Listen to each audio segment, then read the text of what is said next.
Akkam jirtu daawwattoota keenya OBN International irraa oduu qabannee dhiyaannee jirra. Oduu waliin an Alamaayyoo Qannaati. Bulchitoonni kutaa Ameerikaa diinagdee biyyattii deebisanii banuuf karoora yoo qabaatanis hanqinni meeshaalee qorannoo vaayirasii koronaa gufuu guddaa akka ta'ee jiru himan. Gama biraatiin Ameerikaa keessatti lakkoofsi namoota vaayirasii koronaan du'anii 41,000 caaluu dhaabbanni qorannoo Johns Hopkins beeksise. Gabaasi guutuun akkatti dhiyaata.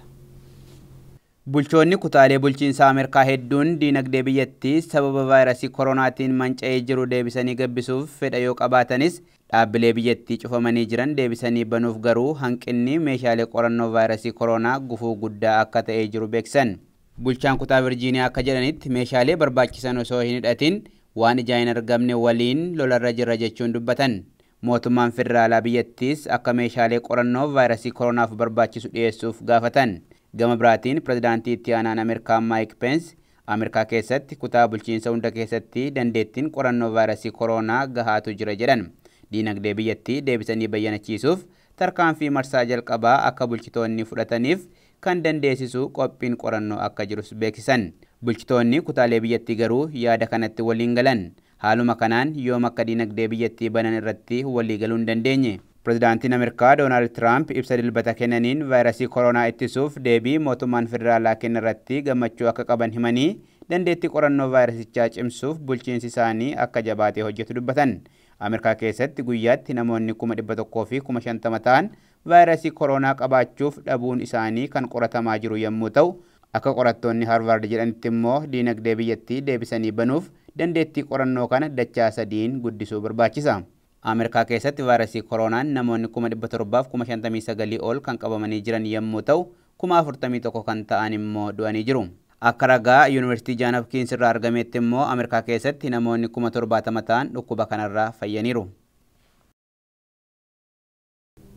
Chaayinaaf biyyoonni garee torbaa vaayirasii koronaa COVID-19 qolachuuf dhaabbata fayyaa addunyaa kan tumsan ta'uu beeksisan.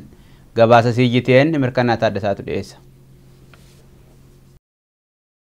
Erga vaayirasiin koronaa addunyaa weeraree as biyyoonni adda addaa vaayirasicha to'achuuf carraaqqii taasisaa jiru. Dhaabbanni fayyaa addunyaas odeeffannoo wayitaawaa kennuu fi haala ittisa vaayirasichaa irraa eegalee odeeffannoo addunyaa biraan ga'uun vaayirasicha to'achuuf sochii taasifamu keessatti ga'ee isaa ba'achaa jira. Biyyoottan addunyaa keessaa waggaa waggaan baajata olaanaa ramaduun dhaabbata fayyaa addunyaa deeggaraa kan turte Yuunaayitid Isteet bara kana dhaabbanni fayyaa addunyaa Chaayinaaf loogaa jira jechuun dhaabbatichaaf deeggarsa taasiftu kan addaan kutu ta'uu pirezidaantii Yuunaayitid Isteet Doonaald Tiraamp beeksisanii turan. Kana malees pirezidaantichi hoogganaan dhaabbatichaa Dr. Tewodiroos Adhaanoom akka aangoo gadi lakkisaniif sochii taasisaa jiru. Kanarraa ka'uun biyyoonni hedduun dhaabbata fayyaa addunyaaf deeggarsa barbaachisu akka taasisan ibsaa jiru. Chaayinaaf biyyoonni garee 77 ibsa dilbata kaleessaa kennaniin vaayirasii koronaa COVID-19 addunyaaf qormaata jabaa ta'e qolachuuf sochii dhaabbanni fayyaa addunyaa taasisaa jiru ni deeggarraa jedhan. Ibsa kennaniinis saffisaan tatamsa'uun addunyaa weeraruun vaayirasichaa baay'ee nu yaachiseera. Kun jaarraa kana keessatti gaaga'ama guddaadha. Wanti dursi kennamuuf lubbuu namaa baraaruu ta'uu qabaa jedhan. Itti dabaluunis garichi ga'ee hooggansaa hoogganaan dhaabbata fayyaa addunyaa Dr. Tewodiroos Adhaanoom ba'aa jiraniif ni galateeffata. Odeeffannoo fayyaa, gorsa dhimma fayyaa, leenjiif deeggarsa kanneen biroo vaayirasicha qolachuu walqabate keessattuu biyyoota guddachaa jiraniif taasisaa jiran ni dinqisiifannas jedhan. Chaayinaa fi biyyoonni garee 77 yaada barreessaa olaanaan dhaabbata biyyoota gamtoomanii Antooniyoo Guuterees vaayirasicha qolachuuf qindoominni biyyoottan addunyaa murteessaadha jedhan ni fudhanna, ga'ee keenyas ni baanaa jedhan. Ibsa kennaniin biyyoonni addunyaa qajeelfama saayinsaawaa, leenjii, meeshaalee yaalaa, dawaa fi tajaajila lubbuu baraaruu biyyoota guddachaa jiraniif dhiyeessuuf qindoominaan hojjechuu qabus jedhan. Kana malees hawaasni addunyaa vaayirasii addunyaa weeraruu lubbuu lammiilee hedduu galaafate kana qolachuuf deeggarsa dhaabbata fayyaa addunyaaf taasisan kan durii caalatti guddisuun dhaabbaticha cimsuu qabus dhaaman. Vaayirasichi ilmaan namaa hundaaf diina waan ta'eef ofirraa qolachuuf hundi keenya qindoominaan hojjechuu qabnaas dhaamaniiru jechuun CGTN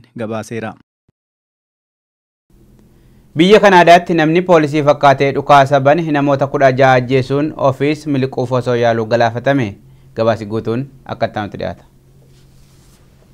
Wayita uummanni sodaa vaayirasii koronaaf manatti galee jiru kanatti biyya Kanaadaa bulchiinsa Noova Scotia keessatti namni uffata poolisii uffachuun dhukaasa banee ture tokko yoo xiqqaate nama 16 ajjeesuun dhumarratti ofiisaatis galaafatameera.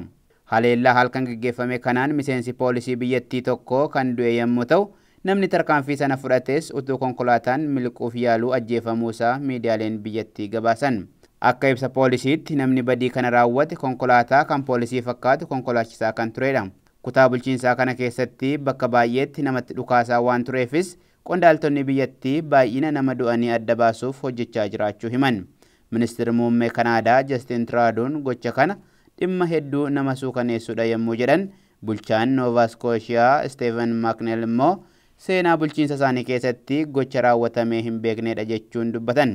Ka'umsi balaa kanaa maal akka ta'e hanga ammaatti yoo beekamu baates namni haleellaa kana raawwate garuu nama umurii 51 Gabriel Wortman akka ta'e poolisiin beeksiseera. Egaan daawwattoota keenya oduun OBN International har'aaf qopheeffanne kanuma gama kootiin nagaatti.